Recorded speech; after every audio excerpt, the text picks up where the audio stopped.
Welcome back, Shalloners. Today I want to tackle a topic that you guys have been requesting for a long time, which is the dirt about Emma Roberts and Evan Peters, and not just them. There's another toxic twosome we're going to talk about, Jack Gilinsky and Madison Beer, because yeah, they're back together. And even if you're not super familiar with these couples, I'm going to break down why we should care about them. I mean, insofar that we're going to learn from them, and we're going to talk about toxic relationships and abusive dynamics when we're the toxic one. Ooh, yikes. We're going to get real. But first, just want to remind you guys that if you have a love question of your own and want to talk to me one-on-one, find me on the Instant Go app. My username is ShallonXO and click chat to get connected. Also, find me on Instagram at ShallonXO where I let you weigh in on the next video topic and give your input. And listen to my new podcast, Girl on Top, out every Wednesday, every place podcasts are found. So let's talk about Emma and Evan first, because those two were like on and off. I feel like all my hair is sticking to my lip gloss. You know that feeling? And you're just like, this is hell. So I'm like clawing. But they were on and off forever. They were engaged. They were not engaged. She had the cops called on her for domestic violence. Damn. And you know how abuse is. It's like cockroaches. For every one you see, there's a billion you don't. For every one time the cops get called, there's a lot of toxicity behind there, a lot of bad incidents and just abuse, you know? And Evan Peters always kind of struck me as sort of like a mealy mouth kind of, you know, sort of like a large veal, just sort of very devoted to having no muscle tone and pale and sort of easily manipulated, perhaps. Maybe he's not. I have no idea. But like, I got the feeling that she was definitely the tyrant in that relationship. And I've heard other stories about her. Like she went into like a coffee shop in New York and she asked for decaf cold brew. And when they said they don't have it, she lost her mind, like lost her mind. Was like, my aunt is Julia Roberts. I know the president's company. Get him on the phone. Like, bah. Look, girl, look, I like decaf cold brew too. I do. And you know what? No one has it. You're right. You're not wrong. I'm not saying that your feelings are wrong. I'm saying your reaction is wrong. And that is what we're here to talk about. How we go from a feeling to a reaction and how to go from an inappropriate, like a sad feeling to an inappropriate reaction into something that is more constructive.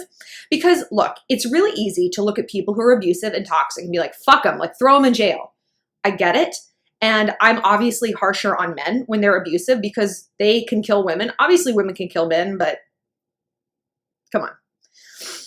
So I am just, like, I understand why women are mad. Like, I get it. I get why we have this volatility inside us because we're always taught to like quiet, shrink down, blah, blah, blah. But there is no excuse ever for hurting other people. There just isn't. There isn't. Because what it is so selfish and entitled. Abusive people are so entitled because it's like, oh, you think you're the only one who wants to punch someone in the face? Are you kidding me? And you apparently feel like you should. Like you should get to do that and nobody else gets to do it. That's not fair. Because then, you know, eye for an eye and the whole world goes blind. Like if we all have that outlook, it's like, well, I deserve to beat the shit out of some people on the subway too. It's the purge, right? So that's kind of Evan and Emma's deal. Like she was definitely the toxic one, but he stayed. And I've told you guys this, and this is kind of my point of view. And I've told you guys this in private questions when you'll talk to me about a dynamic where maybe the guy isn't like outright hitting you or something, but it's very toxic anyway. And I'm like, okay. And you go on and on and on what he's done. He's doing all these things. He's doing all these things. And I said, okay, we know what's wrong with him. What's wrong with you? And I don't mean that in like, what's wrong with you? But what is wrong with you? Because you're telling yourself something to stay in that situation. You're doing things, you're saying things. There's a tape loop that is normalizing that behavior. And there's something about it that works. And by works, I don't mean healthy. You know, like works means it scratches a psychological itch and it keeps me in a place that's familiar. Maybe this is how my parents were. Maybe this is how my sibling treated me. Maybe I'm angry and now I get to abuse someone else because my uncle abused me or whatever it is. Like there's something there that works for you on an unhealthy psychological level. So if we're always talking about the other person, will we stay, right? And we obviously see this kind of stuff in relationships that aren't flat out abusive. Like when we fight with our boyfriend or like something comes up again and again and again with a friend, it's like we can threaten all we want. At the end of the day, if we're still there, if we're still answering the calls, if we're still hanging out, it works. People don't stay in situations that don't. So pull back and be like, what am I getting out of this situation? What was Evan getting out of that situation, right? And part of it, I think, is a victim narrative, who I have no idea about his background. Like he's like vague with no face. I don't know. He's cute, but like maybe his parents are crazy. Maybe he hurt a woman like when he was starting out in his dating thing. So he has all this guilt. So he feels like he deserves to be abused. I don't know. But there's something there. And yes, Emma is like the monster under the bed, but every villain needs a hero. You know, every villain has the combatant, and that's Evan. Only he's not a hero. He's just kind of a pussy. And so I'm really glad to see that they broke up, that like hopefully he's going on to a healthier relationship. And I hope that she would too. She's dating Garrett Hedlund, who I love Garrett Hedlund. In Country Strong. Oh my God, you know that movie? It was terrible, but I love it. Same with Troy when he played Patroclus, who was actually not Achilles' cousin. It was his lover. They might have also been cousins. I know a lot about the Trojan War. You don't want to get me started. You don't. But I don't really think that Garrett Hedlund is like less crazy. I think he likes crazy. He's dated Kirsten Dunst and he hooked up with Lindsay Lohan. So there you go. There you go, Garrett. And you know what? Some people like the excitement. Some people like the drama. And that's an important thing to remember. Like, not everyone wants to be happy. I mean, for a long time, if I look back at my romantic career, I didn't. I wasn't really looking for someone settled and grounded and a solid relationship. I was looking for excitement. I wanted to feel alive. And oh boy, did I. The highs were high, the lows were low. But again, I stayed in those dynamics because they worked for me on some kind of level. So let's move on to Jack and Madison. If you guys don't know like who these are, they're a little like more Gen Z. Z. They're a little bit more Gen Z. Like Jack is part of this group, Jack and Jack. It's him and this other guy, Jack Johnson. They were like, not that Jack Johnson, like another far less talented one. And they were like friends since kindergarten. And like Jack Gilinsky is like hot and like bronzed and tall. And Jack Johnson, he literally looks like a larva. I mean, he's the tiniest little person. I'm sorry, I'm so mean. Why am I like this? But he's like a rapper and you're just like, please don't do that. Please stop. But I love their songs. Beg is a bop. Such a great song. And Madison Beer is his ex, now back together again, girlfriend. And Madison, you might know that like Justin Bieber discovered her when she was like 13 and she is gorgeous. She's had some work done. She's definitely had lip injections and I think some sort of like slanty situation, but she is gorgeous. And they dated like 2 years ago or something. She's only 20. Now she's young. And so they were both really young and, you know, teenage relationships are certainly volatile. But then after they broke up, this audio recording came out of Jack Gilinsky, like basically berating her. Like, you're a fucking slut. Guess who can fuck any girl he wants? Me. What? Like just gross fuckboy baloney. And she said that she stayed with him. I don't know that I believe it. She's like, I stayed with him because I thought that if we broke up, he would just go on and do it to another girl. So I tried to fix him. I believe maybe you tried to fix him, but I don't believe you were just martyring yourself for the good of womanhood, Madison. I don't believe that. And you don't have to. You don't have to. Like don't do that. Cast him out of your life. He doesn't have to be your problem. And we can't really fix other people. But we're going to get into that in a bit when we talk about what happens when we're the bad ones. Because yeah, that's the whole point. We can't fix other people. We can really only work on ourselves. Only keep our house clean and orderly. But Jack and Madison. So then she went on to date this guy, Zach Bia, who like I've never even heard of, and he has a weak chin. You know how I feel about that. You know. And a video came out like a few months into their relationship. They were in some fight on the street and she was like shoving him, like freaking out, shoving him. And like, yeah, she was like 18, but I've been 18 and I didn't beat up anyone. Well, I did playing hockey. That's why my mom put me in hockey. But like, youth is not an excuse. because young assholes grow up to be older assholes precisely because people give them a pass because they're young, boys will be boys, they're just stressed, they're a teenager. No, no, no, that's not okay. And we can't normalize this and excuse it because it just keeps going. People are who they are, and you change like a little bit, but your basic personality, the basic way you interact with the world and how you feel about yourself and your entitlement and others, that kind of doesn't change unless you take very active steps to expand your awakenings, right? And that's kind of what we do here on this channel, right? You are taking those active steps now. You don't have to be a Madison Beer. There's also something about her that just, like, I can't put my finger on it, but there's something about her that scares me. Like, she seems, there's like a ruthlessness, and you know I am ruthless. You know. And like, I look at her and I'm like, I see you because I see shades of myself. There's something scary about her. Oh, and I heard that Justin Bieber would like, now who knows if this is true, but like almost like pimp her out. And she was like obsessed with him. I mean, of course, you're 13, the biggest star in the world, like discovers you, says, I'm going to make you a star, baby. You really think he didn't like hook up with her? Really? Of course. Or he just strung her along long enough till she was like obsessed with him.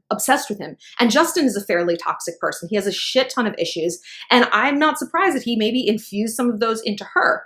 And yeah, I heard that he would like send her to go like flirt, maybe more, with like producers or collaborators or whatever, just be in the studio, like hanging out and like being slutty and whatever. I mean, you know how it is when you're 15 and you want people to like you and notice you, certainly famous people, like you're very manipulatable, easily manipulated. Yes. So that's weird. So I think there's a lot going on beneath the surface with her, a lot. And so now she's back together with Jack. And it's like, you know, you feel sorry for people in one kind of abusive dynamic, but then they get back together and it's like, again, you're choosing this. You're choosing your behaviors, and now, therefore, you're choosing the consequences. So what can we learn from this? What happens when we find ourselves in a toxic relationship, maybe several times with the same person, maybe a series of relationships that are like basically like this? The only conclusion we can draw is that we're kind of the toxic one, you know? And sometimes it's subtle. Sometimes it's like, you know, we're more of the Evan Peters, where it's like, well, what's wrong with us? And sometimes we're the Emma Roberts. I have a very bad temper, very bad. I have an almost inexhaustible well of anger within me. And I'll do a video on it sometimes because I know exactly where it comes from. It comes from my father.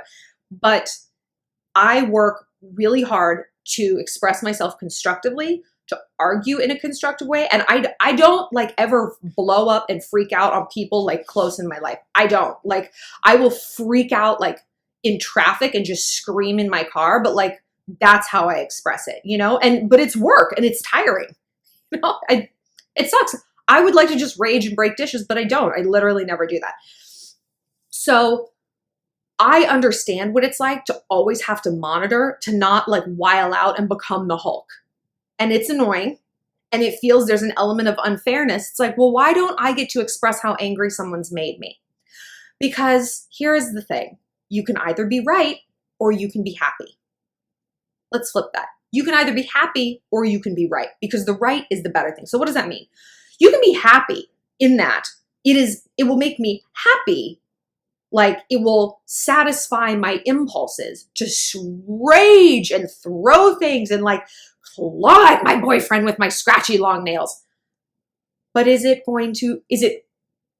wait, guys, I'm messing this up. Because here's the thing. You can either be right or you can be happy.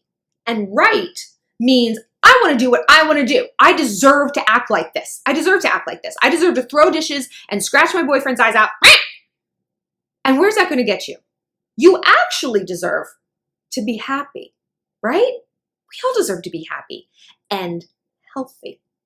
So doing that, engaging in these toxic outbursts, is not going to get you to the happy point. Yeah, you might be like, like I've scratched that itch. I've satisfied my urges and my cravings for mayhem.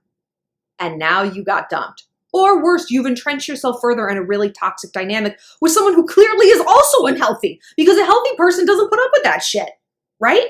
I talked to one of you guys the other day and you said, I've been with my boyfriend for a few months, blah, blah, blah. And we keep getting in fights, and I just find myself saying really hurtful things. And, I can't help it. And now he's broken up with me and he's moved out. And, I think it was her fiance, actually. Yeah, it was like gnarly. And she's like, I just don't know why I just find myself saying things like this. I'm like, let me stop you right there. Because the way you're describing yourself is very apologetic, very apologetic. It just happens. I don't know. No. Slipping in a puddle just happens. You chose your words, and therefore you have chosen this consequence. You've chosen to get dumped. Whether or not you want to believe that was going to be the outcome, it was. You choose what you eat. You choose the effect it has on your body. I don't know why I'm getting so fat. Well, I don't know. You've ordered Papa John's 6 nights in a row. Could there be a correlation? We understand it in that capacity. And for people to be like, I don't know, it just happens, we call bullshit immediately. It is not different in interpersonal relationships.